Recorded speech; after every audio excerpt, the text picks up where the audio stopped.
ఆఫ్ఘనిస్తాన్పై పాక్ వైమానిక దాడులు, పదుల సంఖ్యలో పౌరుల మృతి.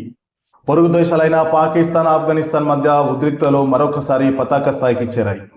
ఆదివారం తెల్లవారుజామున పాకిస్తాన్ ఎయిర్ ఫోర్స్ ఆఫ్ఘన్ సరిహద్దులోని పలు ప్రాంతాలపై విరుచుకుపడింది. ఈ ఆకస్మిక వైమానిక దాడుల్లో మహిళలు, పిల్లలతో సహా పదుల సంఖ్యలో పౌరులు ప్రాణాలు కోల్పోయినట్లు ఆఫ్ఘన్ ప్రభుత్వం ప్రకటించింది.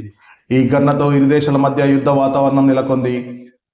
ఆఫ్ఘనిస్తాన్ ప్రభుత్వ ప్రతినిధి ముజాహిద్ సోషల్ మీడియా వేదిక ఈ దాడులను వెల్లడించారు.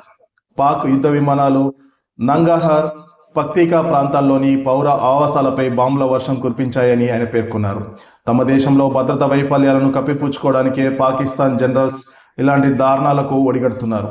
ఈ దాడుల్లో అమాయక ప్రజలు, మహిళలు, పిల్లలు బలైపోయారు అని ఆగ్రహం వ్యక్తం చేశారు.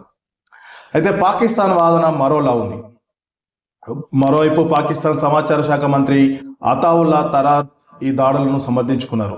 తమ దేశంలో పెరుగుతున్న ఉగ్రదాడులకు కారణమవుతున్న పాకిస్తానీ తాలిబాన్ స్థావరాల లక్ష్యంగా ఈ దాడులు చేశామని ఆయన తెలిపారు. నిఘా వర్గాల పక్క సమాచారంతో 7 ఉగ్రవాద క్యాంపులపై సెలెక్టివ్ ఆపరేషన్స్ నిర్వహించినట్లు పాక్ పేర్కొంది. గత అక్టోబర్లో కూడా పాక్ సైన్యం ఆఫ్ఘన్ భూభాగంలోకి చొచ్చుకెళ్లి ఇలాంటి దాడులే చేయడం గమనార్హం. తమ సార్వభౌమాధికారాన్ని పాకిస్తాన్ దారుణంగా ఉల్లంఘించిందని ఆఫ్ఘన్ జాతీయ రక్షణ మంత్రిత్వ శాఖ మండిపడింది. ఇది అంతర్జాతీయ చట్టాలను తొంగలు తొక్కడమేనని స్పష్టం చేసింది. దేశాన్ని, ప్రజలను కాపాడుకోవడం మా బాధ్యత.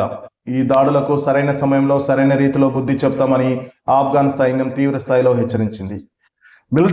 మిలిటరీ టార్గెట్లు కాకుండా మతపరమైన కేంద్రాలు, జనావాసాలపై దాడులు చేయడం పాక్ సైన్యం యొక్క నిఘా వైఫల్యానికి నిదర్శనమని ఆఫ్ఘన్ ప్రతినిధులు ఎద్దేవా చేశారు. పాక్ అంతర్గత సమస్యలను పక్కదారి పట్టించేందుకే ఇలాంటి దాడులకు దిగుతుందని వారు ఆరోపించారు.